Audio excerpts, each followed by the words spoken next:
Bom dia de novo a todos, sejam muito bem-vindos. Eu penso que podemos ir dando inícios em que os colegas vão entrando, mas como sabem as sessões têm 50 minutos, portanto esta sessão terá também essa duração.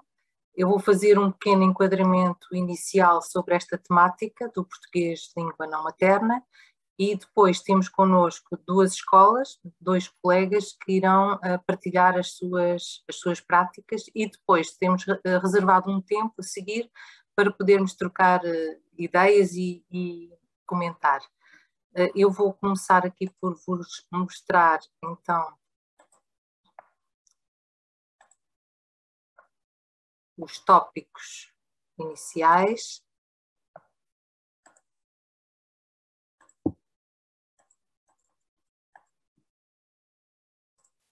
Passá-lo para o princípio.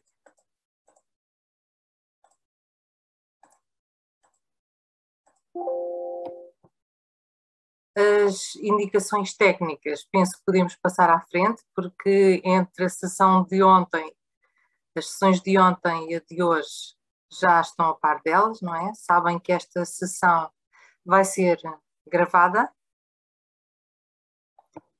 e esta temática do português de língua não materna, de inclusão e PLNM, foi chamada a integrar o plano 21-23, Escola Mais, do eixo Ensinar e Aprender, domínio mais inclusão e bem-estar, e tem um desígnio geral muito importante, que é o de assegurar condições equitativas de acesso ao currículo para todos e a educação inclusiva de qualidade para todos, isto independentemente da língua, da cultura, da condição social, da origem e idade de cada um dos alunos.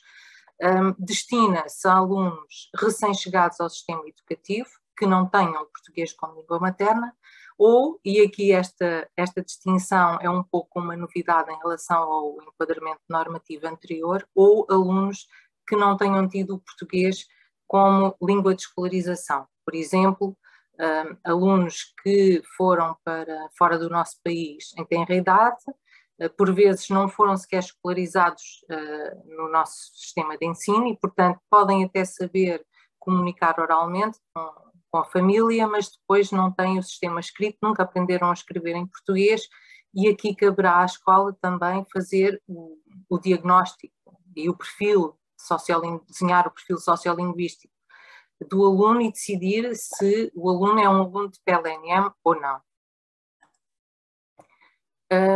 Aqui podem visualizar o esquema global da operacionalização do PLNM e a fase inicial é importantíssima, eu queria destacá-la, que é a fase de acolhimento e diagnóstico, que é uma fase que poderá demorar algum tempo no início do ano letivo ou quando o aluno integra o nosso sistema de ensino, que pode não ser no início do ano letivo. E é uma fase que poderá demorar algumas semanas, digo eu, mas depois os meus colegas poderão também dizer como é que na prática o fazem.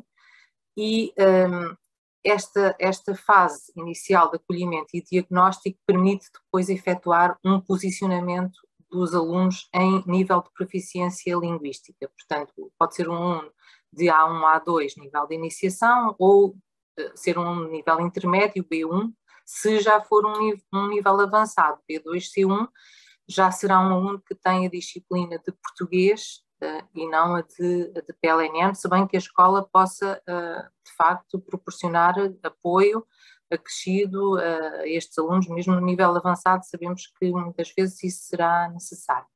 Portanto, os alunos estão integrados na sua turma, nas diferentes disciplinas e poderão ter um grupo de alunos, se for com um número mínimo de 10, um grupo de alunos que seja colocado na disciplina de PLNM. Mas, se não tivermos 10 alunos, portanto, a escola não consegue juntar 10 alunos e às vezes mesmo de níveis diferentes não consegue ter este mínimo, o aluno continua a ser aluno de PLNM. Portanto, mesmo que ele esteja inserido na aula de português, aqui exige um trabalho mais difícil ao professor, porque o aluno de PLNM está lá dentro da aula de português, mas de facto ele deverá acompanhar o currículo de PLNM, ou seja, as aprendizagens essenciais correspondentes ao seu nível de proficiência linguística e, portanto, aquele aluno deverá ser avaliado em PLNM e a matrícula do aluno é feita em PLNM. Parece aqui um pormenor, mas é importante porque por vezes o aluno muda de escola, por vezes ou é ano de prova ou ano de exame, e o aluno tem direito a fazer a sua avaliação ou fazer a sua prova final em PLNM, se for aluno desta disciplina. Queria também aqui destacar algo que as portarias 223A e 226A trouxeram aqui um pouco de novo nestes artigos, respectivamente o 12º e o 11º, que é a possibilidade de, para os alunos recém-chegados que estão em nível de iniciação, a escola poder encontrar respostas que facilitem o acesso ao currículo por parte destes alunos, ou seja, mobilizar medidas de apoio à aprendizagem e à inclusão, e aqui, a título de exemplo, poderá ser a participação parcial em atividades pedagógicas que a escola considere mais adequadas, e isto numa fase inicial, encontrando adequando estratégias ao nível específico de proficiência dos alunos, e isto tendo em conta não só o português enquanto objeto de estudo, portanto, enquanto a disciplina de português ou a disciplina de PLNM, mas também o português enquanto língua de escolarização, que é uma outra vertente do PLNM que é muito importante, não pode ser esquecida, porque é a língua com a qual acedemos ao currículo, não é? Português. Nestes mesmos artigos, a portaria prevê também a possibilidade de se encontrarem adaptações ao processo de avaliação. E aqui a escola pode também pensar nestas adaptações com base nas aprendizagens essenciais, com base nos critérios que são aprovados em conceito pedagógico, e deverão existir critérios de avaliação de PLNM, e com base nos planos que estes alunos têm de acompanhamento. Um exemplo também poderá ser a atribuição no período letivo em que eles integram o sistema, terem uma avaliação descritiva, por exemplo. Eu queria então aqui deixar-vos a página da DGE, que tem informação relevante sobre o português língua não materna, que tem aqui no final. Poderão encontrar lá perguntas frequentes com as respectivas respostas, muitos recursos e sites que poderão ser úteis e, portanto, será um instrumento de trabalho para os professores que têm alunos de PLNM.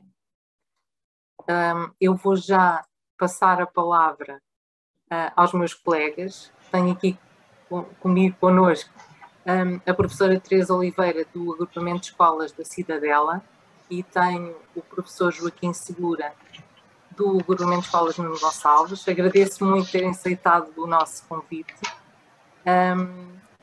Vou tratá-los por tu, porque nós já nos conhecemos, já temos trabalhado juntos e, portanto, há aqui alguma falta de formalidade. Portanto, eu vou já passar a palavra à Teresa.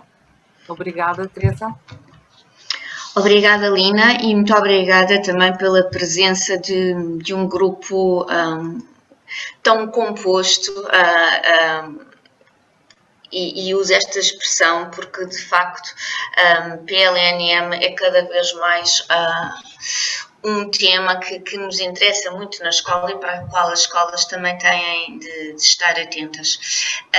E então vou começar a minha apresentação começando por dizer que nós combinamos apresentar temáticas diferentes de forma a que pudéssemos mostrar uma visão um bocadinho mais ampla de coisas que fazemos na escola em diferentes níveis. E aquilo que eu vou começar por dizer tem a ver com a integração dos alunos de PLNM no agrupamento de escolas, no agrupamento de escolas da Cidadela, mas também, obviamente, também a integração no sistema educativo português. Com isto, nós tentamos, de facto, dar esse primeiro passo para a integração dos alunos, quando eles chegam à escola, fornecendo-lhes a eles informações relevantes e também aos respectivos encarregados de educação informações relevantes sobre vários aspectos da escola e do sistema educativo. Com tudo isto, nós procuramos contribuir para o equilíbrio emocional dos alunos de PLNM. Uma ressalva é que a integração, obviamente, não acontece só quando o aluno chega à escola, é um processo que leva o seu tempo ao longo do ano, ao longo da estadia do aluno na escola. Como é que nós organizamos as ações? Organizamos-las centradas neste gabinete guia, o gabinete de integração do aluno, de que já vos vou falar daqui a pouco, através de algumas atividades que dinamizamos e também através de materiais que criamos tanto para os alunos como para os respectivos encarregados de educação. Também ressalvar que não conseguimos tudo sozinhos, obviamente, falta sempre fazer muito, mas em alguns momentos também as parcerias com organizações que existem a nível local podem ser facilitadoras. Estou a falar às vezes de algumas associações de imigrantes que possam, ou outras associações, que possam ter valências importantes para o trabalho que desenvolvemos na escola. Então, o que é este gabinete guia? Guia é o gabinete de integração do aluno, um gabinete que já tem alguns anos e que foi criado, nomeadamente, na vertente de acompanhar os alunos do ensino secundário a fazer escolhas refletidas para o prosseguimento de estudos em nível do ensino superior, mas fomos criando outras áreas ao longo dos tempos, tais como o Guia Ciência, que tem um Clube Ciência Viva, o Guia Digital, dinamizando projetos com esta competência, sei lá, criar um projeto já antes de Invador do uso criativo de tablets em sala de aula, criar as designadas salas de aula do futuro, o Guia Solidário, que vai dinamizando várias atividades de solidariedade na escola ao longo do ano, e no âmbito de que agora estamos a falar, o Guia Multilingue. Então, algumas das atividades que nós fazemos têm, a nível da recepção dos alunos, têm a ver, por exemplo, quando na escola a que pertenço, que tem segundo ciclo, terceiro ciclo, ensino secundário, quando a direção recebe as turmas de quinto ano, nós somos chamados também para guiar os novos alunos na escola, isto é, mostrar-lhes a escola, mostrar-lhes os diversos espaços, dar-lhes informações úteis. Isso não é feito por nós, professores, é feito por grupos de alunos do ensino secundário. E quando há alunos de PLNM, temos um cuidado de encontrar alunos falantes das línguas desses mesmos alunos, na impossibilidade de termos alunos falantes dessas línguas que usem uma língua que permita a comunicação.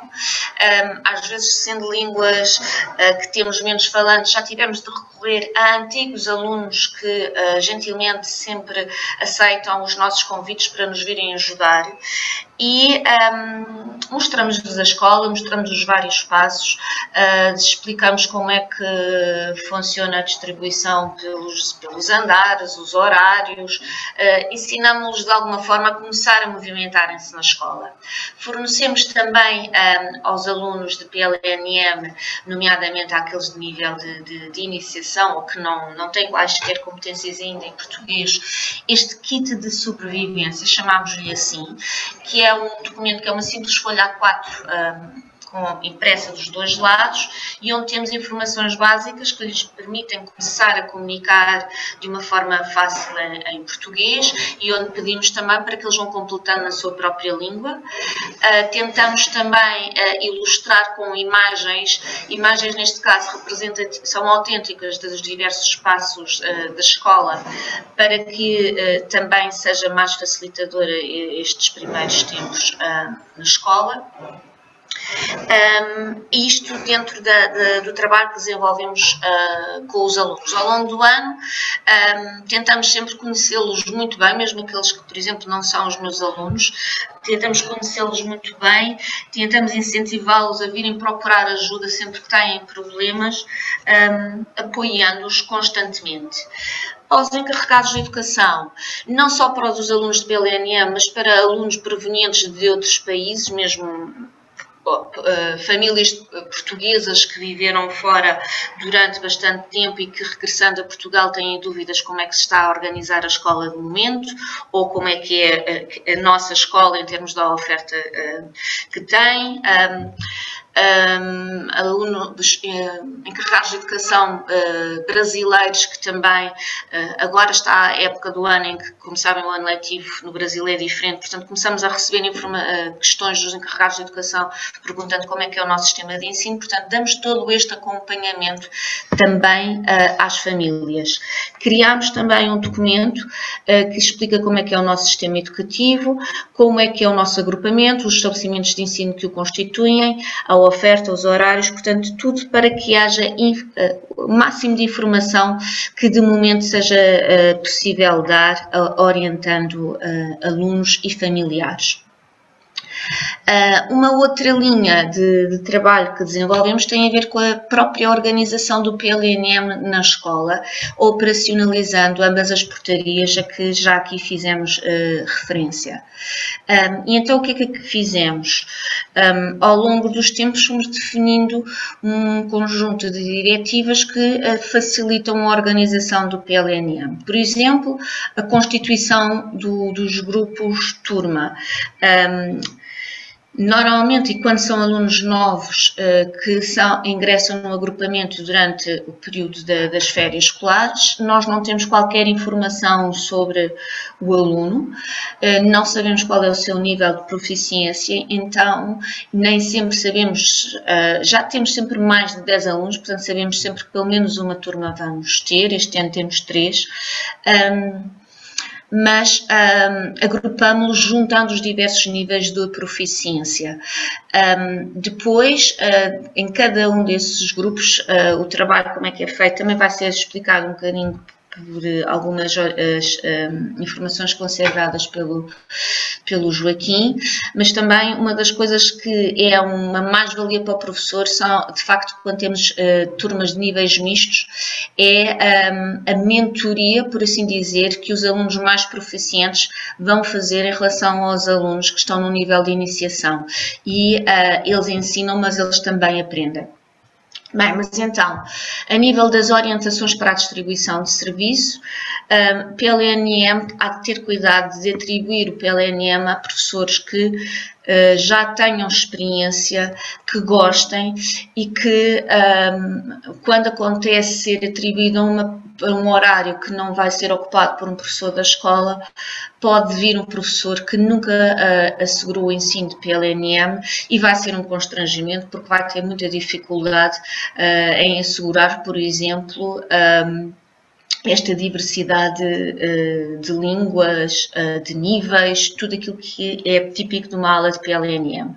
Também fazemos algumas orientações para a equipa de horários e a equipa de horários da escola faz um trabalho fabuloso a nível da concentração de um conjunto imenso de turmas que têm o horário da disciplina de português acoplado ao horário da disciplina de PLNM, ou seja, fazendo com que o horário seja um bom horário para o aluno.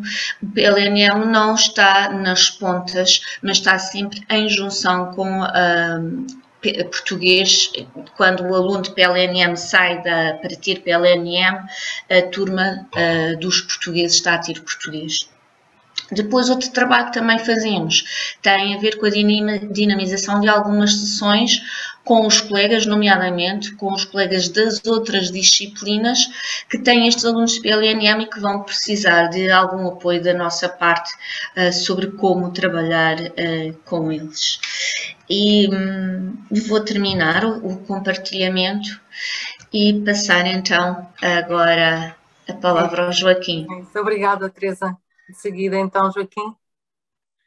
Sim, então começo também por vos cumprimentar a todos, por agradecer à DGE o convite para estar aqui a partilharmos as nossas experiências e dizer-vos quão bom é podermos fazê-lo num grupo de facto tão alargado.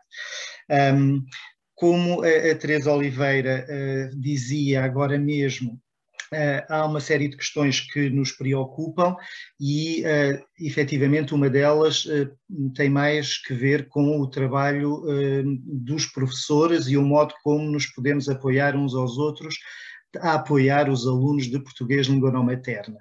Isto porque, se por um lado, e sobretudo nas escolas em que há poucos alunos de português língua não materna, também há poucos professores com esta responsabilidade mais direta de assegurarem a apropriação do currículo por alunos que têm outras línguas, e esses professores acabam por se sentir um pouco isolados, um pouco sozinhos, e convém relembrarmos que não temos assim tanta formação nesta área e, portanto, muito facilmente nos sentimos perdidos relativamente ao trabalho que podemos fazer nas diferentes disciplinas.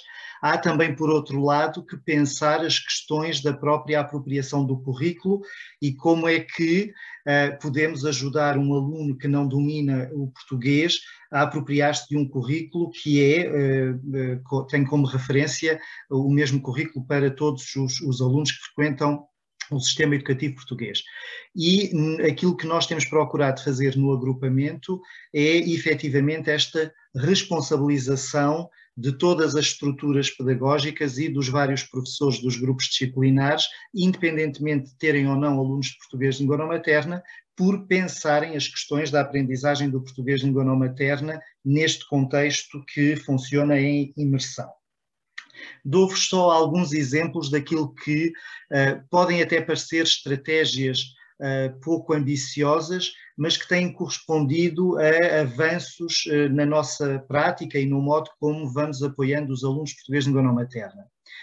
Começo por referir o facto de termos tido a preocupação de, nos critérios gerais de avaliação, consagrarmos aquilo que era dito no início da sessão pela Lina Varela, ou seja, que a avaliação dos alunos de português língua não materna é objeto de adequações, de adaptações em função dos níveis de proficiência dos alunos, e não se trata aqui de uma benesse que lhes concedemos, mas é efetivamente um direito de que usufruem.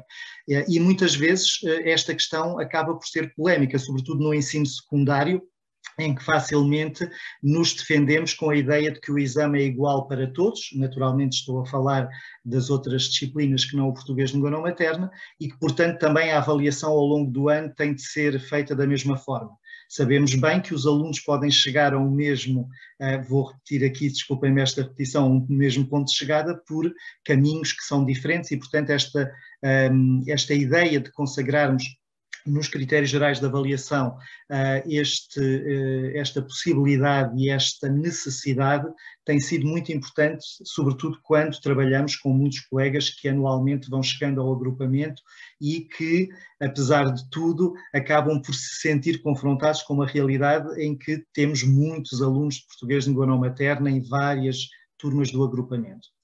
Outra linha de ação que tem sido muito importante, embora ou continue a ser um trabalho muito lento, diz respeito à constituição de um acervo de recursos de que podemos dispor nas diferentes disciplinas para ir acompanhando os alunos de português de língua não materna. E aqui são mesmo questões trata-se de pensar como é que nós promovemos a aprendizagem. Às vezes há aquela ilusão de que, cumprindo o que está previsto na legislação, ou seja, dispor de glossários temáticos é um trabalho suficiente, ou até que dispor de traduções das páginas do manual ou de documentos de apoio é suficiente para que os alunos depois se apropriem da informação. E nós sabemos que não é exatamente assim. Se os textos de apoio ao ensino são tão difíceis para os alunos na sua própria língua materna, não é porque dispomos de uma tradução, por muito boa e fácil que ela seja.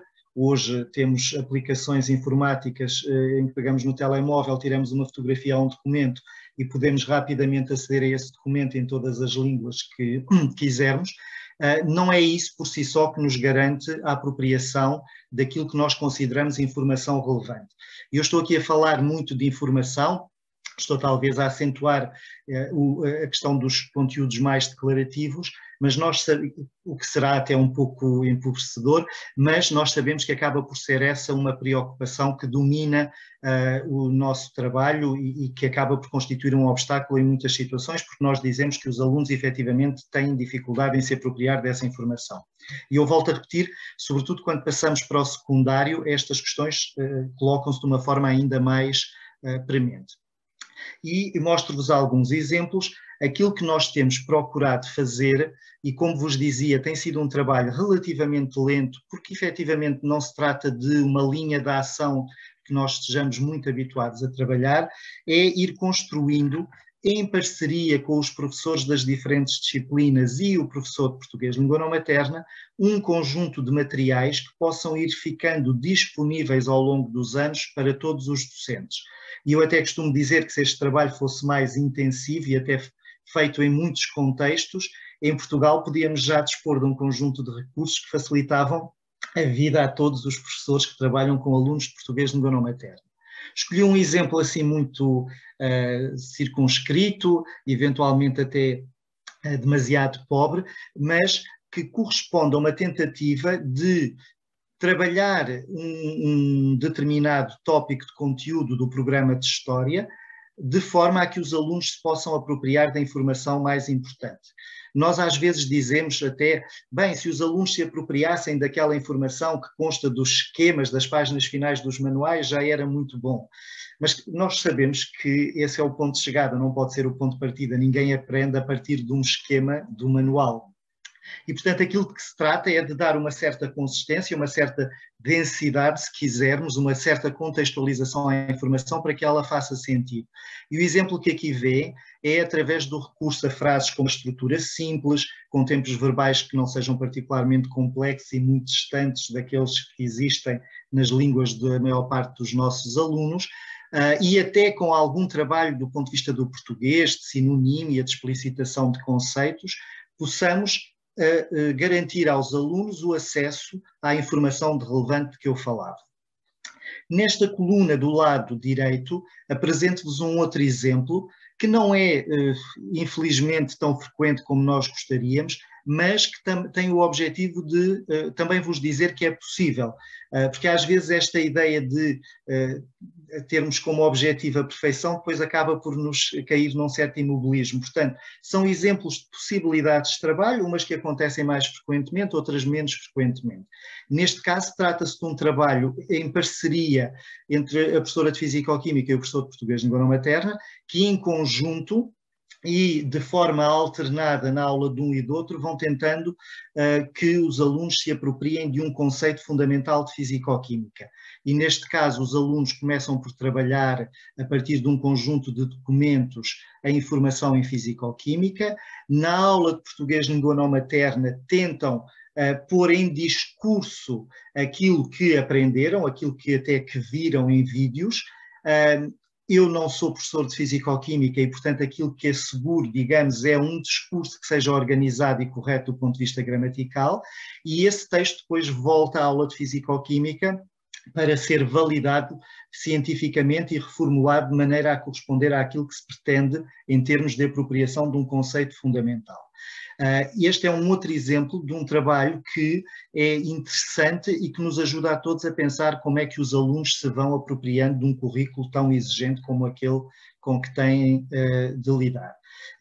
E pronto, eu fiz aqui um relato muito breve, coloquei-vos aqui a fotografia de uma brochura que foi publicada pela Fundação HK, que está disponibilizada na página da DGE, e se tiverem curiosidade poderão, com mais pormenor, acompanhar o desenvolvimento desta experiência de trabalho. Para terminar, uma última linha de intervenção, que eu diria acaba por constituir um pano de fundo para todo o trabalho que vamos fazendo nos agrupamentos, nas escolas, e que mais do que uma mera questão, e mera aqui já é um pouco irónico, de política linguística ou de política educativa, é uma estratégia também de promoção das aprendizagens. E falo aqui do multilinguismo e da valorização do multilinguismo na escola, que passa por esta valorização das diferentes línguas e culturas, mas também pela a possibilidade de, ao conhecermos as línguas e as culturas dos outros, podermos aprofundar o conhecimento da nossa própria língua, do processo de aprendizagem das línguas e também de como a cultura é fundamental para que nos afirmemos como cidadãos. Dou-vos só alguns exemplos que têm a ver com, por exemplo, a construção destes materiais de que a Teresa Oliveira falava no início, em várias línguas e a possibilidade de os disponibilizar em várias línguas, os próprios materiais de estudo, como vos mostrei há pouco, ou a possibilidade de, na própria sala de aula, porque às vezes há essa tentação de separar os alunos de português língua não materna para fazer um trabalho de maior especialização, e às vezes perdemos de vista que o trabalho da interação, até como dizia a Teresa, em tutoria, é fundamental para que os alunos de português de língua não materna avancem na apropriação do currículo. Muitas vezes os colegas são interlocutores mais proficientes dos alunos de português de língua não materna do que o próprio professor, com um discurso que é mais distante do deles. Uma preparação para o uso das ferramentas digitais na sala de aula. Não basta ter as ferramentas, é preciso que os alunos percebam como é que as podem utilizar com eficácia e, portanto, trabalhar estas questões nas salas de aula é também muito importante e aquele que será mais clássico passará pela organização de atividades que assegura o conhecimento da língua e da cultura dos diferentes alunos que fazem parte do agrupamento. Aqui só algumas imagens para terminar e para particularizar um pouco aquilo que disse. No canto superior esquerdo podem ver um desdobrável que, à semelhança dos materiais que a Teresa nos apresentava no início, visam também promover a integração dos alunos quando chegam ao sistema educativo português. Neste caso também publicado em parceria com a Fundação HCAN e muito a partir das próprias experiências e representações dos alunos migrantes que estão já no sistema educativo há algum tempo e que eles decidiram o que é que podia ser interessante passar aos novos colegas em termos de informações importantes, de frases úteis para utilizar em diferentes contextos, até alguns conselhos que lhes dão em termos da atitude que os professores em Portugal valorizam e que se calhar nos seus países de origem não são tão valorizados. Essa é uma perspectiva também interessante. Ou quando temos um projeto, por exemplo, da biblioteca escolar que implica a divulgação de textos produzidos pelas diferentes turmas, tal como os alunos portugueses de língua não materna são, vou dizer assim, confrontados com um conjunto de textos que não percebem porque estão escritos em português, também os alunos portugueses passarem por essa experiência de olhar para um texto que à partida é um grande desafio e poderem estabelecer interações para perceber o que aqui está, ou uma exposição a propósito do Dia Internacional das Línguas Maternas, ou da língua materna, em que os alunos portugueses de língua não materna também se colocam na posição de quem vai ensinar algumas palavras ou expressões da sua língua aos colegas e com eles partilham aspectos que consideram significativos da sua geografia, da sua cultura, para criar este caldo multicultural que permite que todos avancem. Pronto, eu terminaria por aqui, já me estendi um pouco, como habitualmente, e passaríamos então à fase do debate. Obrigada, Joaquim, é isso mesmo. Temos agora a oportunidade de trocar aqui algumas ideias, sintam-se à vontade para também ou colocar uma questão ou dizer o que se passa nas vossas escolas. Quem é que quer fazer a primeira observação? Estejam à vontade, podem ou colocar uma questão ou referir uma experiência nesta área, poderá ser interessante para partilhar. Nesta sessão temos aqui os participantes mais inibidos. Ninguém tem uma questão a colocar? Eu coloco uma questão ao Joaquim e perguntava-lhe, por exemplo, em conselho de turma, qual é que é o papel do professor de PLNM? Pronto, nós temos a experiência, como vos dizia, de ter muitos alunos e, portanto, termos normalmente grupos de português de língua não materna que funcionam em simultâneo com o português e temos a preocupação de que não haja muitos alunos de português de língua não materna em cada turma, o que significa que, enquanto professor de português de língua não materna, vou a muitos conselhos de turma. E eu penso que aqui a grande intervenção que posso ter na articulação com os outros colegas tem um pouco a ver com aquele trabalho que vos mostrava há pouco de pensar a própria aprendizagem das diferentes áreas curriculares com a mediação da linguagem, não é? Muitas vezes, mais do que dizer qual é o nível de proficiência em que os alunos estão ou quais são as suas características na minha aula, é também caracterizar os desempenhos dos alunos, o que é que eles já são capazes de fazer em termos de comunicação oral, o que é que já são capazes de fazer em termos de leitura e de escrita, para a partir daí podermos definir algumas estratégias de apropriação do currículo. E muitas vezes até pensar algumas estratégias de avaliação, não é? Nós às vezes, ou pelo menos isto é da minha experiência e sem ser uma crítica, às vezes há a tentação de pensar que um item de seleção, que uma escolha múltipla é um instrumento de avaliação ou é uma modalidade de avaliação mais interessante para os alunos ou mais fácil ou mais adequada do que uma resposta que exija a produção de uma frase ou duas frases. E muitas vezes o meu trabalho é no sentido de pensar estas questões em termos de linguagem, não é? O problema não é o formato do item, é a linguagem que se utiliza para construir o item e aquilo que se espera que o aluno seja capaz de fazer. E, portanto, entendo muito a minha intervenção como uma intervenção de apoio à construção do conhecimento através da linguagem, mais do que apenas os aspectos formais de garantir que fica registado em ata este aspecto ou aquele aspecto, que nós também sabemos que é muito importante até para salvaguardar a situação dos alunos. Obrigada, Joaquim. Então, e algum colega quer agora partilhar o que se passa nas vossas escolas? Também têm alunos de PLNM? Vejo uma colega com o braço no ar, Lina. Sim. Agrupamento de escolas. Carlos Gargaté, bom dia. Bom dia. Por favor, colega. O Joaquim Segura e os colegas, ele se calhar não se está a lembrar, óbvio que estivemos juntos. Está tudo bem. Colegas, queria colocar aqui uma questão.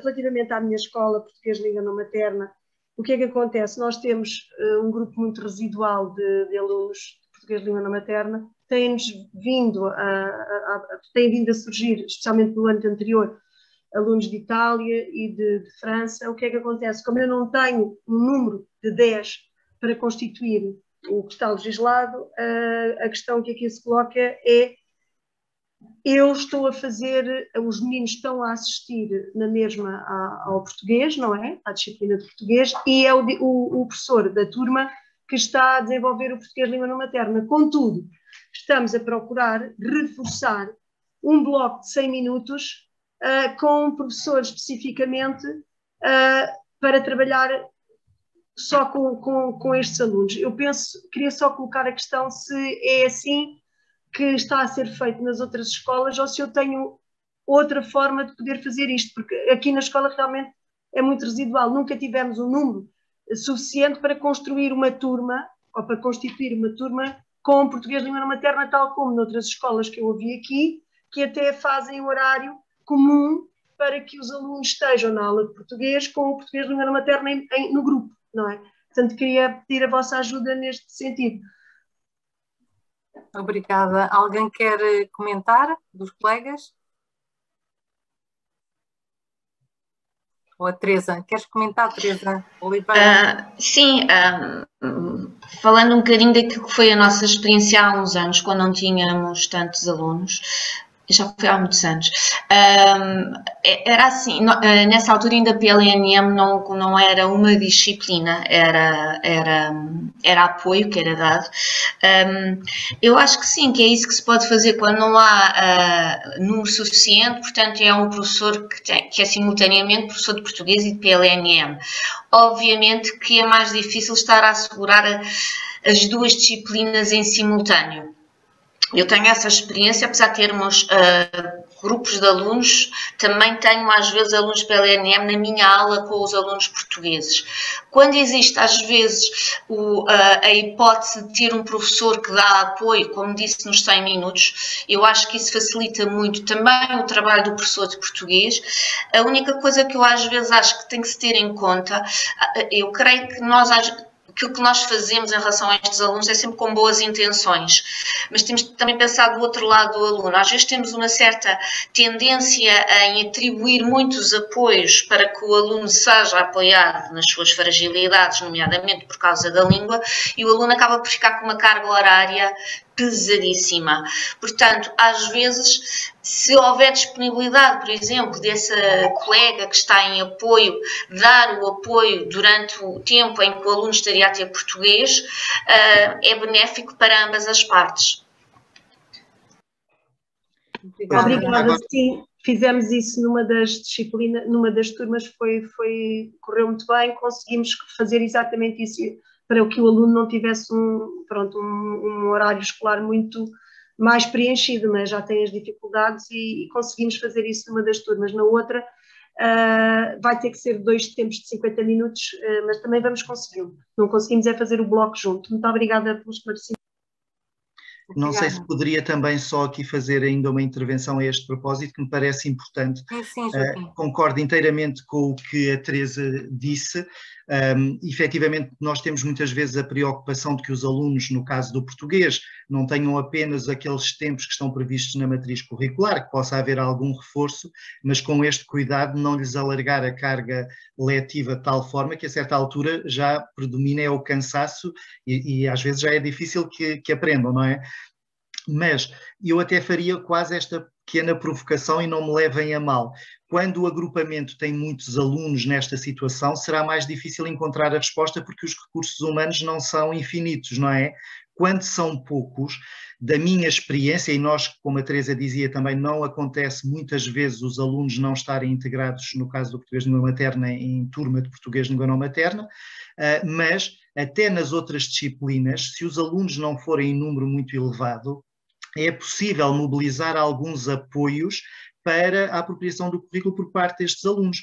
Nós temos hoje, apesar de tudo, um conjunto significativo de professores com horas de centro de apoio à aprendizagem, muitas vezes há professores que têm horas na biblioteca ou na sala de estudo e que podem também, em parceria com o professor da disciplina daquela turma, fazer alguma, ou coadjuvação, ou parceria, não é? E, sobretudo, se ela acontecer durante o tempo letivo, isso para o aluno de português de língua não materna é muito mais vantajoso.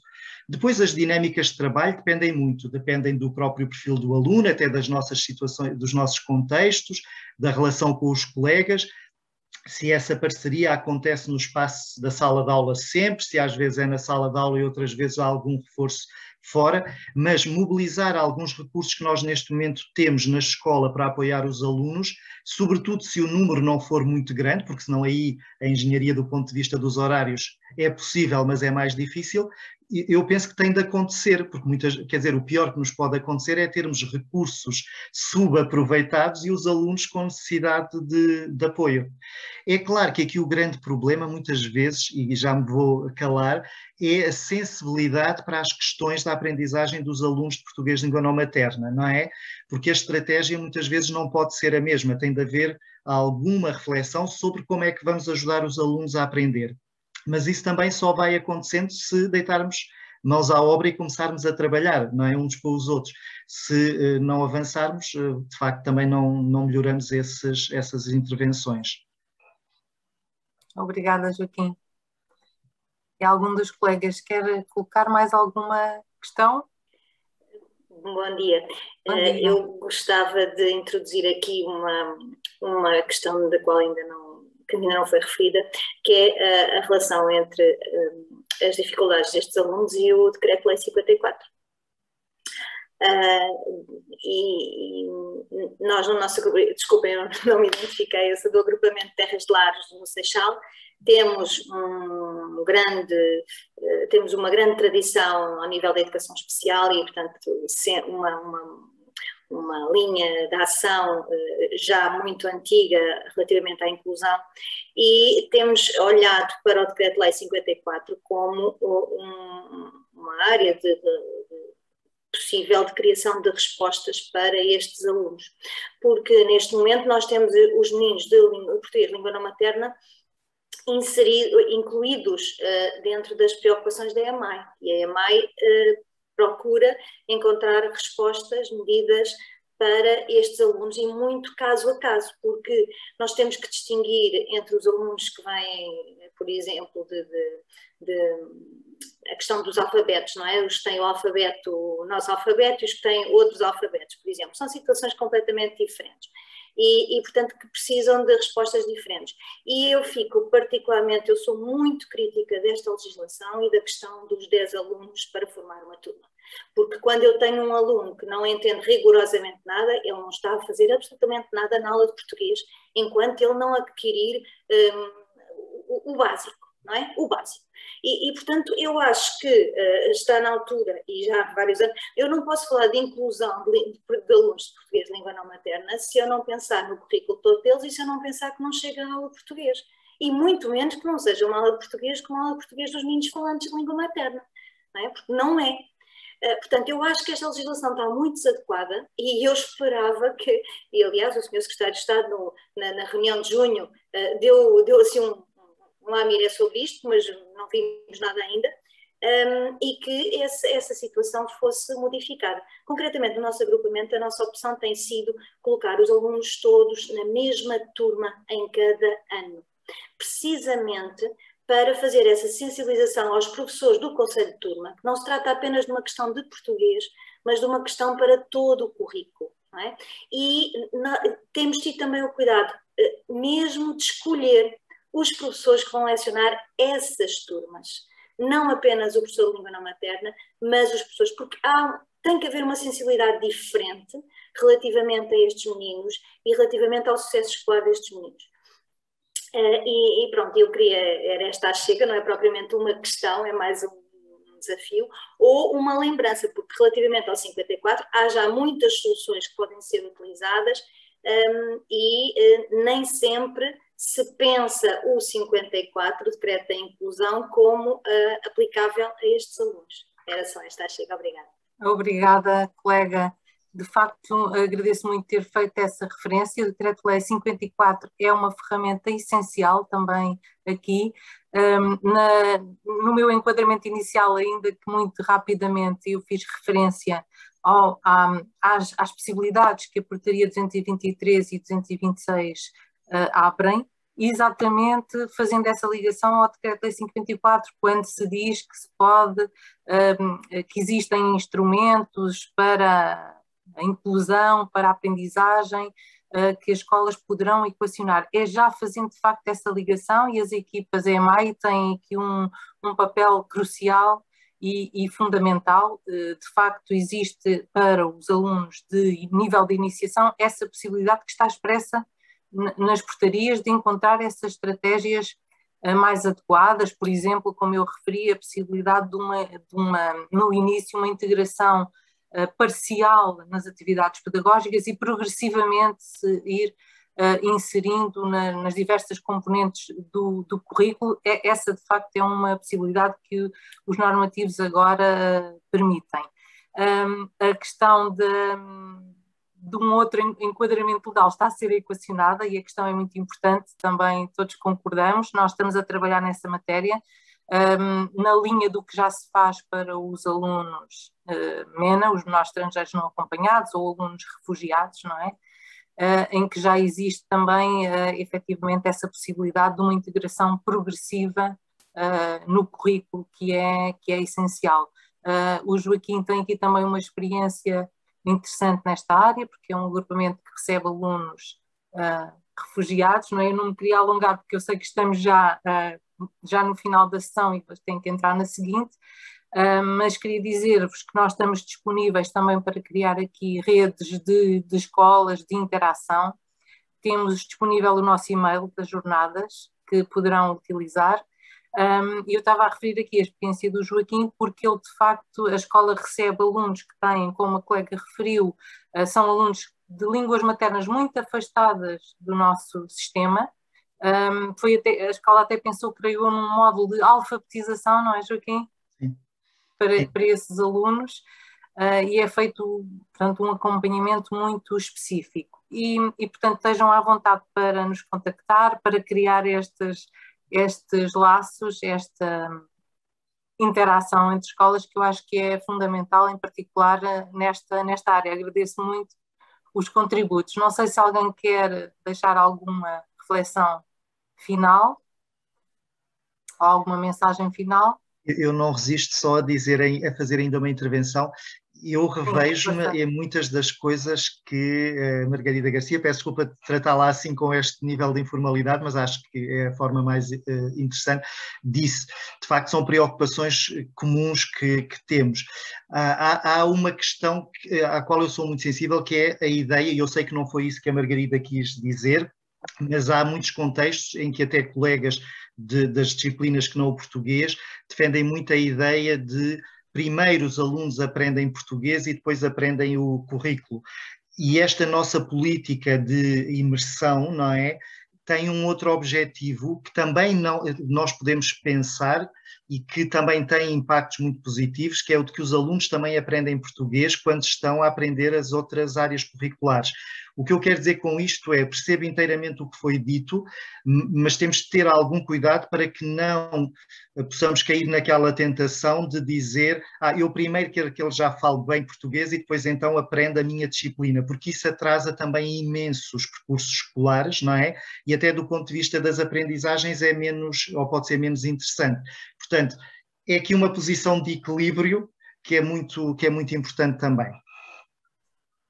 Muito obrigada. Não sei se mais alguém queria dizer alguma coisa, mas não tivemos realmente muito tempo, mas estamos disponíveis para os contactos. Eu não sei se posso, Ana Maria Silva, da Escola Secundária Martins Sarmento, em Guimarães. Eu tenho um minutinho, sim, diga. Só um minuto, muito rapidamente. Eu concordo com o que o colega acabou de falar. Nós aqui na escola também não temos grupo de alunos que nos permita criar um grupo de português língua não materna, é dentro da própria disciplina, mas o que temos feito ao longo destes anos tem sido outros professores das diferentes disciplinas ir trabalhando o currículo das diferentes disciplinas e eles simultaneamente vão aprendendo português, porque temos o problema da filosofia, temos o problema da história, temos o problema da economia, por isso, e sempre agora com o 54 incluídos na EMAI, os colegas analisam a situação caso a caso, aluno a aluno, e eu vou encontrando professores com recurso aos recursos humanos que temos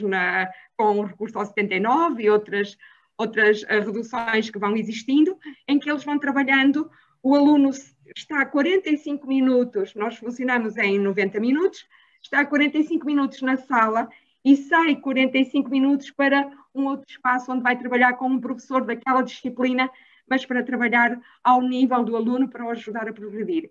E temos tido algum sucesso neste âmbito. Era só para partilhar esta experiência que temos tido aqui na escola.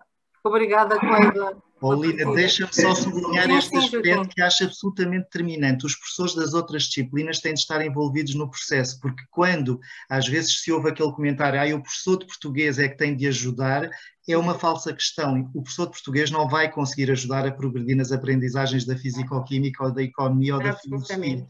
Temos de mobilizar os conselhos de turma e os professores das várias disciplinas. Acho que essa observação foi absolutamente crucial. Muito obrigada a todos. Obrigada pelas vossas interações. Obrigada. Boa sessão seguinte. Nós ficamos por aqui.